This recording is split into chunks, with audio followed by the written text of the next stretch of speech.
श्री स्वामी समर्थ. नमस्कार मित्रांनो, आज आपण अशा एका विषयावर बोलणार आहोत जो आपल्या सर्वांच्या आयुष्याशी निगडित आहे, पण आपण त्याकडे जाणीवपूर्वक दुर्लक्ष करतो. आपण रोज सकाळी उठतो, कामाला लागतो, इतरांच्या अपेक्षा पूर्ण करतो आणि रात्री थकलेले घरी येतो. हे चक्र वर्षानुवर्ष चालत राहतं.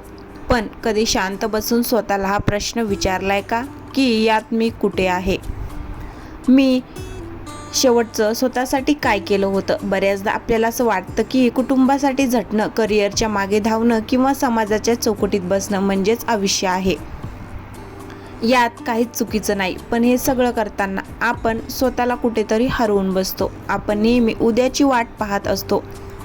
एकदा का मुलाचं शिक्षण झालं की मी फिरायला जाईन, एकदा का चांगलं प्रमोशन मिळालं की मी माझ्या आवडीचा छंद जोपासेन, किंवा रिटायरमेंट नंतर मी शांतपणे जगून घेईन.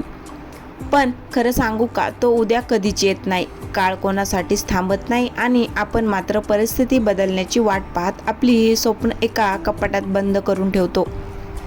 स्वतःसाठी जगणं म्हणजे स्वार्थी होणं नव्हे. उलट जेव्हा तुम्ही स्वतः आनंदी असता, जेव्हा तुमचं मन तृप्त असतं, तेव्हाच तुम्ही इतरांना खऱ्या अर्थाने आनंद देऊ शकता. एक रिकामं भांडं दुसऱ्याची तहान भागू शकत नाही.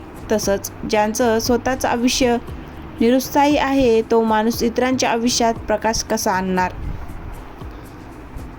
स्वतःसाठी जगणं म्हणजे तुम्हाला मनापासून आवडणाऱ्या त्या छोट्या गोष्टी करणं. मग ते पहाटे शांतपणे चहा पिणं असो, जुनी गाणी ऐकणे असो, एखादं पुस्तक वाचणं असो, किंवा अगदी काहीही न करता स्वतःच्या सहवासात वेळ घालवणं असो. आयुष्याच्या शेवटच्या टप्प्यावर पोहोचल्यावर माणसाला कोणत्या गोष्टीचं दुःख होत माहीत आहे? मी हे का केलं नाही याचं. केलेल्या चुकांपेक्षा न केलेल्या गोष्टीचा पश्चाताप जास्त मोठा असतो.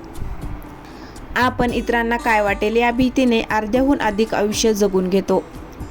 पण सत्य हे आहे की लोक फक्त 2 दिवस चर्चा करतात आणि विसरून जातात. तुमचं आयुष्य मात्र तुमच्याकडेच राहतं. त्यामुळे इतरांच्या नजरेतून स्वतःला पाहणे थांबवा. उशीर होण्यापूर्वी स्वतःला ओळखा. तुमच्या शरीराची काळजी घ्या. तुमच्या मनाला जे हवंय ते करा. आत्ता या क्षणी तुम्ही जिवंत आहात. हाच सगळ्यात मोठा उत्सव आहे. धावपळीच्या या जगात थोडा वेळ स्वतःसाठी काढा. स्वतःशी संवाद साधा. कारण शेवटी जेव्हा तुम्ही मागे वळून पाहाल तेव्हा तुम्हाला हे समाधान असायला हवं की मी फक्त श्वास घेतला नाही, तर मी खऱ्या अर्थाने आयुष्य जगलो. लक्षात ठेवा, हे आयुष्य तुमचं आहे आणि ते पुन्हा मिळणार नाही. त्यामुळे कोणाची परवानगी न घेता स्वतःच्या अटीवर जगायला सुरुवात करा. कारण खूप उशीर होण्यापूर्वी स्वतःसाठी जगणं हीच खरी जीवनाची सार्थकता आहे. आयुष्याच्या या धावपळीत आपण इतके गुंतलो आहोत की आपण नेमकं कोणासाठी जगतो हेच विसरून गेलोय.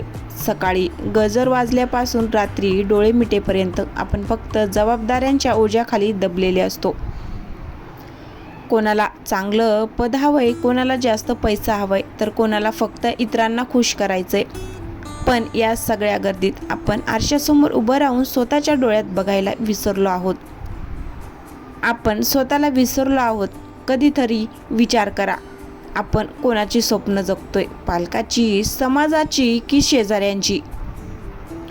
आपण नेहमी विचार करतो की लोक काय म्हणतील, आणि याच एका वाक्याने आजवर लाखो स्वप्नांचा गळा घोटला आहे. आपण आपली आवड, आपले छंद आणि आपलं सुख या गोष्टी नंतर वर ढकलत राहतो. पण मित्रांनो, हे नंतर कधीच येत नाही. वेळ ही वाळूसारखी हातावरून निसटून जाते. आज जे तुमचे हात काम करतायत, आज जे तुमचे पाय चालतायत, आज जे तुमचं हृदय धडधडतंय, हीच वेळ आहे स्वतःला वेळ देण्याची. स्वतःसाठी जगणं म्हणजे खूप मोठे बदल करणं नाही. स्वतःसाठी जगणं म्हणजे एखाद्या संध्याकाळी कामाचा ताण बाजूला ठेवून सूर्यास्त पाहणं. स्वतःसाठी जगणं म्हणजे त्या जुन्या मित्राला फोन करणं ज्याच्याशी बोलताना तुम्ही असता. स्वतःसाठी जगणं म्हणजे एखादी गोष्ट फक्त आपल्याला आनंद देते म्हणून करणं, मग ती गोष्ट जगाच्या नजरेत कितीही छोटी का असेना.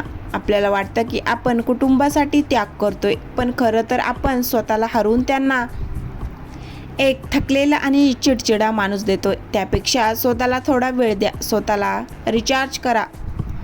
जेव्हा तुमचं मन शांत आणि समाधानी असेल तेव्हा तुमच्या आजूबाजूंची माणसंही आपोआप आनंदी होतील. जगाला तुमची गरज नाही असं नाही, पण तुम्हाला तुमची स्वतःची गरज सगळ्यात जास्त आहे. एका विशिष्ट वयानंतर जेव्हा आपण मागे वळून पाहतो तेव्हा बँक बॅलन्स किंवा मोठं घर समाधान देत नाही. तेव्हा समाधान देतं ते म्हणजे आपण किती वेळा मनसोक्त हसलो होतो, आपण किती वेळा स्वतःच्या अटीवर जगलो होतो आणि आपण किती वेळा जिवंत असल्याचा अनुभव घेतला होता. आयुष्य ही एक संधी आहे जी एकदाच मिळते. ती इतरांच्या अपेक्षांच्या ओझ्याखाली वाया घालवू नका.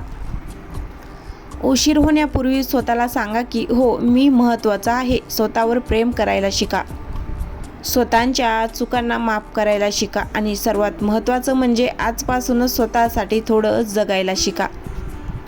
कारण जेव्हा तुम्ही स्वतःसाठी जगायला लागता तेव्हाच तुम्हाला कळतं की हे जग किती सुंदर आहे. उशीर होण्यापूर्वी स्वतःला पुन्हा एकदा भेटायला तयार आहात का? कल्पना करा की तुम्ही आयुष्याच्या शेवटच्या वळणावर उभे आहात आणि मागे वळून पाहत आहात. तुम्हाला काय दिसेल? ते काम जे तुम्ही ओढून ताणून केलं, तो पगार जो महिन्याच्या शेवटी संपून गेला, की त्या लोकांसाठी मारलेल्या गप्पा ज्यांना आज तुमचं नावही नीट आठवत नाही. आपण आपलं संपूर्ण आयुष्य दुसऱ्यांच्या नजरेत चांगलं दिसण्यासाठी खर्च करतो, पण खरं सांगू का, या जगात कोणाकडेच दुसऱ्यांचा विचार करायला वेळ नाही. प्रत्येकजण आपापल्या लढाईत व्यस्त आहे आणि आपण मात्र त्यांच्या मतासाठी स्वतःचा आनंद पणाला लावतो. आपण नेहमी म्हणतो वेळ येईल तेव्हा बघू, पण वेळ कधीच येत नाही. वेळ फक्त जात असते. आपण आपल्या आरोग्याकडे दुर्लक्ष करतो, आपल्या छंदांना फालतूपणा म्हणतो आणि आपल्या स्वप्नांना उद्याच्या कपाटात कुलूप लावून बंद करतो. पण जर तो उद्या आलाच नाही तर? आपण इतरांच्या अपेक्षांची ओझी वाहत इतके लांब आलो आहोत की आता आपल्याला आपलं स्वतःचं वजनही पेलवत नाही. स्वतःसाठी जगणं म्हणजे स्वार्थ नाही, तर तो स्वतःचा सन्मान आहे. लोक काय म्हणतील एका भीतीने आपण कितीतरी वेळा आपलं मन मारले. कधी गाणं गायचं होतं पण आवाज खराब वाटेल म्हणून गप्प बसलो. कधी फिरायला जायचं होतं पण पैसे वाचवायचे होते म्हणून प्लॅन रद्द केला. कधी कोणावर तरी प्रेम व्यक्त करायचं होतं पण नकार मिळेल म्हणून भीती वाटली. हे छोटे छोटे नकार एकत्र होऊन एक मोठा पश्चाताप तयार होतो. उशीर होण्यापूर्वी हे समजून घ्या की हे शरीर, हे मन आणि हा वेळ फक्त तुमचा आहे. तुम्हाला जे आवडतं ते करायला कोणाच्या परवानगीची वाट पाहू नका. तुम्हाला शांतता हवी असेल तर ती मिळवा. तुम्हाला प्रवास करायचा असेल तर पिशवी भरा आणि निघा. तुम्हाला एखादी नवीन गोष्ट शिकायची असेल तर आजच सुरुवात करा. जगाला तुमच्याकडून काय हवंय यापेक्षा तुम्हाला स्वतःकडून काय हवंय हे जास्त महत्त्वाचं आहे. कारण जेव्हा तुम्ही स्वतःसाठी जगायला लागता तेव्हा तुमच्या चेहऱ्यावरचं तेज आणि तुमच्या वागण्यातला आत्मविश्वास वेगळाच असतो. आयुष्य हे गणिताचं पुस्तक नाही आहे जिथे प्रत्येक उत्तर बरोबरच आलं पाहिजे. आयुष्य हे एक कोरे पान आहे जिथे तुम्ही तुमच्या मनाप्रमाणे रंग भरू शकता. उशीर होण्यापूर्वी स्वतःला ओळखा, स्वतःवर प्रेम करा आणि स्वतःच्या अस्तित्वाचा आनंद घ्या. कारण शेवटी जेव्हा पडदा पडेल तेव्हा टाळ्या वाजवणारे लोक निघून जातील. फक्त तुम्ही आणि तुमच्या आठवणी उरतील. त्या आठवणी अशा बनवा की तुम्हाला स्वतःचा अभिमान वाटेल. उशीर होण्यापूर्वी आत्ताच स्वतःसाठी एक छोटासा बदल करून पहा. स्वतःसाठी जगायला सुरुवात करा. तर मित्रांनो, जाता जाता फक्त एकच गोष्ट सांगावीशी वाटते. आपण यश मिळवण्याच्या नादात आयुष्य जगायचे विसरून गेलो आहोत. आपण मोठी घर बांधली पण त्यात राहण्यासाठी स्वतःला वेळ दिला नाही. आपण महागडी घड्याळ घेतली पण ती घड्याळ फक्त दुसऱ्यांची वेळ दाखवत राहिली. आपली स्वतःची वेळ कधी आलीच नाही. खरं सांगू का, या जगाला तुमची गरज तेव्हाच भासेल जेव्हा तुम्ही स्वतःला सिद्ध कराल. पण तुम्हाला स्वतःची गरज प्रत्येक क्षणाला आहे. आरशात पाहिल्यावर जो माणूस समोर दिसतो ना, त्याच्याशी तुमचं नातं सगळ्यात जास्त घट्ट असायला हवं. त्याला विचारा की आज तू खुश आहेस का? जर उत्तर नाही आलं तर समजून जा की कुठेतरी चूक होते. उशीर होण्यापूर्वी आपल्या माणसांना घट्ट मिठी मारा. उशीर होण्यापूर्वी त्या जुन्या छंदाला पुन्हा उजळा द्या. आणि सर्वात महत्त्वाचं म्हणजे उशीर होण्यापूर्वी स्वतःला माफ करायला शिका. आयुष्य खूप छोटं आहे. तक्रारी करण्यात आणि इतरांना खुश करण्यात ते वाया घालवू नका. आजचा हा दिवस पुन्हा येणार नाही, ही वेळ पुन्हा येणार नाही. जगा पण स्वतःच्या अटीवर, असा पण मनापासून आणि प्रेम करा आधी स्वतःवर आणि मग जगावर. कारण जेव्हा तुम्ही स्वतःसाठी जगतात तेव्हाच तुम्हाला कळतं की जगणं किती सुंदर आहे. तुम्हाला आजचा हा विषय कसा वाटला? तुमच्या आयुष्यात अशी कोणती गोष्ट आहे जी तुम्हाला स्वतःसाठी करायची आहे पण तुम्ही ती लांबणीवर टाकताय? कमेंटमध्ये नक्की सांगा. कदाचित तुमची एक कमेंट दुसऱ्या कोणाला तरी स्वतःसाठी जगण्याची प्रेरणा देऊन जाईल.